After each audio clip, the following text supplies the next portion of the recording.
Welcome to International Securities Exchange's podcast series. Facilitated by renowned educators, ISE podcasts are intended to teach beginning as well as seasoned investors the ins and outs of trading. To find an updated list of podcasts, please visit www.ise.com/podcasts.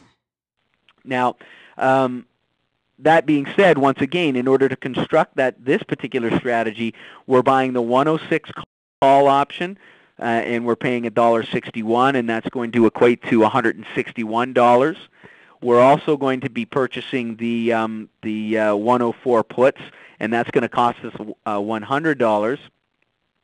Now, ultimately, you can see here that once again, on expiration, if we decide to hold the position all the way out until the third Friday of the expiration month, and we're holding both sides, we will make money, provided that the pair value is trading below 101.39, or provided that it's trading above 108.61. Now, again, this seems, based on looking at this from a technical perspective, this seems like a long ways away, but understand that we do not have to hold this position for the entire duration. Remember earlier on we talked about the idea that we want to take advantage of that expansion in implied volatility, and so as implied volatility expands, as the underlying pair value moves in our favor, we may look to offset that position well before the expiration date, just so that we can capitalize on that expansion in volatility, and we don't run the risk of actually having to lose the entire premium on the opposite side. So again, there are many different ways that we can actually take advantage of managing these strategies throughout the life cycle. I see that there's just quite an extensive comment here from John, and I'm just going to maybe save reading it till the end, or else I'll be here for a little bit. So really appreciate any feedback or any comments that anybody has. I don't want to discourage anybody from it. It's just I'll take a couple of minutes when we finish up to have a look if that's okay, John. But once again, really appreciate the feedback. So what I want to do now here is just take a look at comparing the two strategies, just so that we can more or less compare apples to apples. You can see here that we were looking at the starting pair value being at 105, and the break-even point, of course, is based on our pair value at expiration. Now, the question just came up from Mike: is there any particular advantage to going further out than October with the options? Conceivably, Mike, it really depends on your outlook on the particular pair value. The bottom line is, when you look to extend your the time frame on these options, of course, it's going to cost you more, and your break-even point on the trade is going to be that much higher, because of course we have to add that the cost of the straddle or the strangle to the strike prices in order to make that determination.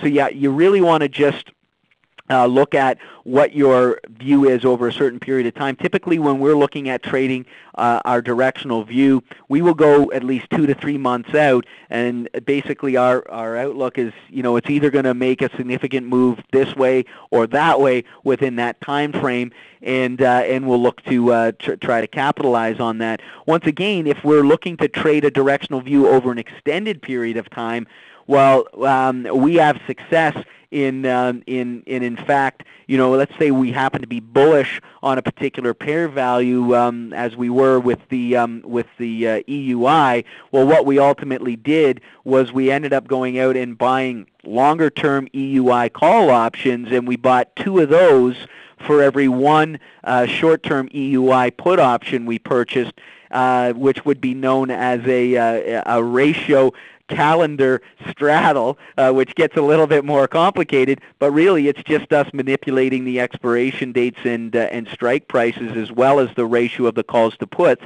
in order to trade a particular view. But all of that can be factored in and used to create a hybrid to the strategies that we're creating here. Sal, there may be a typo. I'm not sure where where you're looking at here, Sal. So I'll take a look at that. It was early yesterday morning when I was establishing that. So we're looking at the strangle here. Call on expiration with the okay, so let's just take a look at that. Okay, so no, so basically let's just go through that, and we'll take a look at the strangle, and we'll move through the transactions here just to be clear. So first of all, with the straddle position, the 105 strike call, the 105 strike put, we paid $1.92 for the call. We paid $1.64 for the put. The net cost of that transaction was $3.56. The break-even points for both the call was 108.56, for the put was 101.44. Now remember, we're considering what are the values of these options on expiration.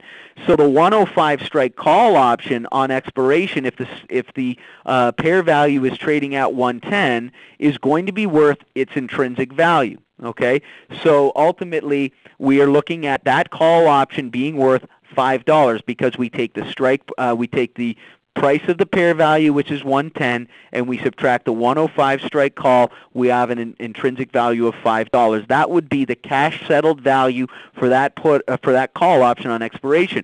Of course, the put option is going to expire worthless, leaving that net position with a value of $5. Well, of course, we paid for that combination $3.56, which means we've in fact profited $1.44 based on that particular move. Now, again, what I'm doing is I'm just trying to create a standardized approach to observing profit and loss on these positions. Assuming that the pair is at 110 on expiration, all you really have to do is just manipulate that the settlement value up or down, and substitute that in the equations here to determine what the pair value would be worth. It's a challenge, of course, throughout the life cycle of the option contract to establish what the profitability would be, simply because of the variation in the different market conditions that are influencing. But for here, we're talking about holding until expiration, and if we look at in the case of the straddle. So I'm just trying to observe here Sal's comment. So the call expiration on the strangle should have been 5. Well, remember that we bought a 106 strike call option. So this will probably help maybe answer your question, Sal. We did not buy 105. We bought 106. So we bought the higher strike. So we wanted to lower the cost of that call option, so we bought a 106 strike call option. You can see instead of paying $1.92, we paid $1.61. We bought the lower strike put option. In this case, we bought the 104 strike put. Now, the net cost of that transaction is $2.61, so we've almost lowered our cost basis by $1 by widening out these spreads and creating the strike prices and creating a strangle. You can see that our break-even points are really not that much far off. And so, in fact, what we've done is we've created a strategy where the break-even on the trade is not that far off from the straddle, but ultimately we've lowered our cost basis. So based on this outcome, seemingly the strangle would be a little better proposition. Now, if we talk about the call on expiration, and this will help answer your question, Sal, remember with the pair value trading at 110, we subtract the strike price, which is 106, and the intrinsic value on that 106 call option is going to be $4. We then need to take the $2.61 that we paid for that combination and subtract that from that call option value, and you can see that we in fact are up $2.39 on that particular position.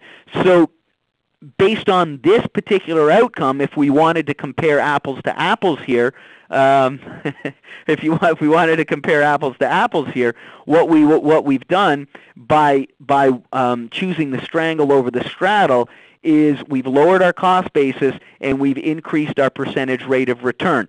please visit www.isc.com/podcasts.